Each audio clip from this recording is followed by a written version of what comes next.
India-European Union Trade Agreement. Negotiation on the India-European Union Free Trade Agreement (FTA) formally conducted on January 27, ending nearly 2 decades of on and off talks, often described by leaders on both sides as the mother of all deals. The agreement balances ambition with pragmatism, delivering mutual economic benefits by securing key concessions while steering clear of the most politically sensitive and intractable issues. Why the India-European Union FTA is called the mother of all deals.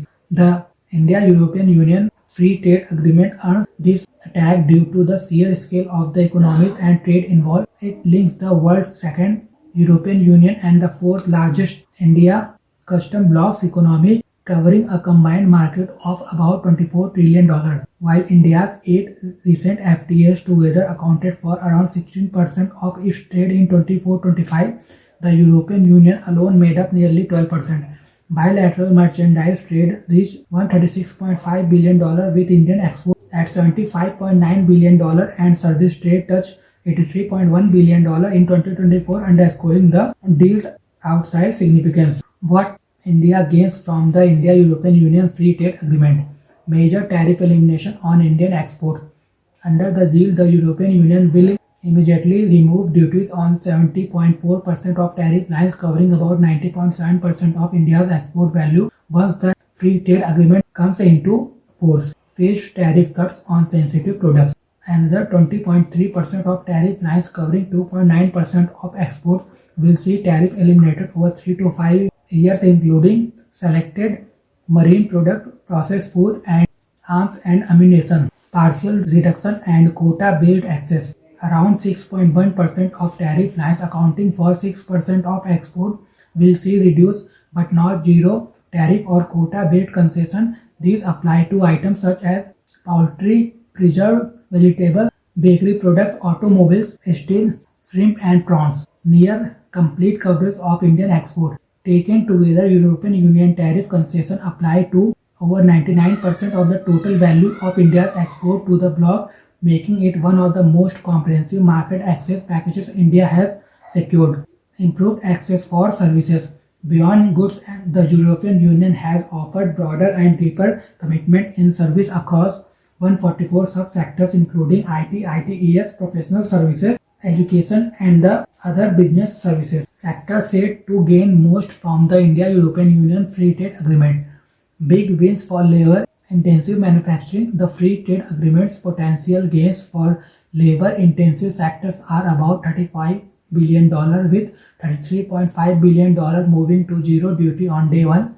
Beneficiaries include textile and apparel, marine products, leather and footwear, chemical, plastic, rubber, sports goods, toys and gems and jewelry sectors that currently face 4 to 26% European Union tariffs. Relief amid US tariff pressures. These gains are especially significant as many of the same labor-intensive sectors have been hit by high US tariff on Indian imports, marking preferential access to the European Union market a timely offset. Agriculture and processed food get preferential access. The government said tea, coffee, spices, grapes, gherkins and cucumbers, dried onions, fresh fruits and vegetables, and processed food products will receive preferential access, improving their competitiveness in the European Union. Opportunities for traditional medicine. The free trade agreement is also expected to benefit Ayush service in European Union countries without specific regulation. Ayush practitioners can offer services using qualification earned in India, expanding professional opportunities abroad. What India has offered the European Union under the Free Trade Agreement. Wide-ranging tariff liberalization. India has agreed to immediately eliminate duties on 49.6% of tariff lines, covering 30.6% of trade value once the Free Trade Agreement takes effect. A further 39.5% of tariff lines, covering 63.1% of trade value, will see tariffs phase out over 5, 7 or 10 years. Overall, India's offer spans 92.1% of tariff lines and 97.5% of trade value. Cheaper European goods for Indian consumers. Many European products will become cheaper in India, with wine and automobiles being the most prominent consumer-facing categories affected by the deal. Wine phased cuts with safeguards. duties on European wine, currently around 150%, will be reduced over 7 years to 30% for wine price 2.5 to 10 euro and 20% for wine price above 10 euro. Cheap wine is excluded to protect domestic producers. All concessions apply within quotas. Imported beyond quotas face non-FTA tariffs. Automobiles. Gradual cuts. Quota based. Tariffs on motor vehicles will be gradually reduced from 110% to 10%, but strictly under a quota system. Can below rupee 25 lakh, the bulk of India's market, are excluded. Vehicles above this threshold are split into three quota brackets with smaller quotas where Indian manufacturers compete and larger quotas in the ultra luxury segment where European makers face little domestic competition. Balancing access and protection. India's concession aim to open markets while protecting sensitive domestic sectors using phased reduction and quotas to manage competitive pressures.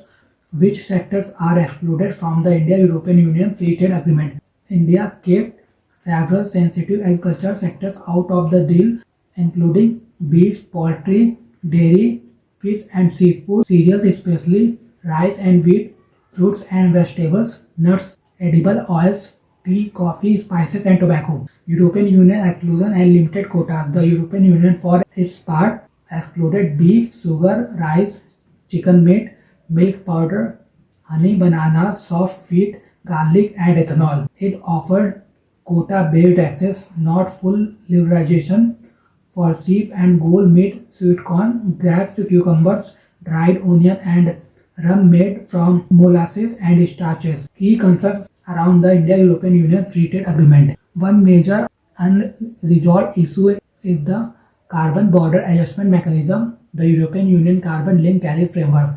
The European Union argued Carbon Border Adjustment Mechanism applies uniformly to all countries, leaving little room for country-specific concessions. However, India secured a most favored treatment assurance. Any CBAM concession granted to another country would automatically extend to India. Investment climate pressure.